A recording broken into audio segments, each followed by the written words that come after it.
We seem to have the beginnings of an uprising in the former Soviet state of Georgia. Uprisings here seem to be happening often, and the reason is that the Russians are getting a little nervous about political evolutions there. It has to do with the geography, it has to do with the ethnography, and it has to do with how the Russians manage their political system. The specific trigger for the most recent protests, we're talking here about a country with under 6 million people and over 100,000 people showed up to protest over the weekend, is that the current government, which just cheated its way into a new term, had elections recently that were neither free nor fair.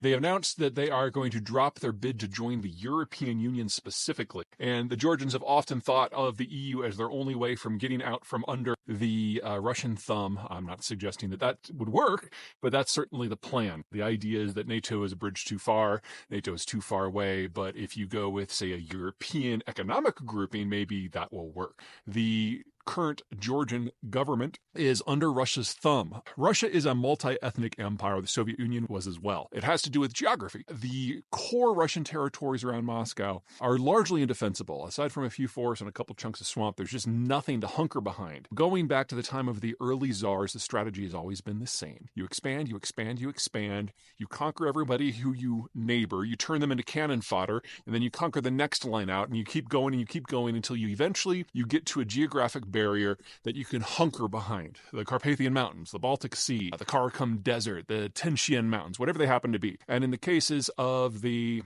Georgians, it's the Caucasus Mountains, both the Greater Caucasus, which are immediately to Georgia's north, and the Lesser Caucasus, which are part of Anatolia and Persia to the south. The Georgians are on the frontier from the Russian point of view. And when the Russians conquer a people, like they functionally have in Georgia now, they assign a local who is a little bit creative in their loyalties. Most people would use the word traitor to rule them indirectly so that the Russians can occupy themselves with other things like conquering other people who are causing problems, like in this case, Ukraine. In the case of Georgia, that guy's name is Bidzina Ivanishvili. You have to have 5 syllables to be a good Georgian name.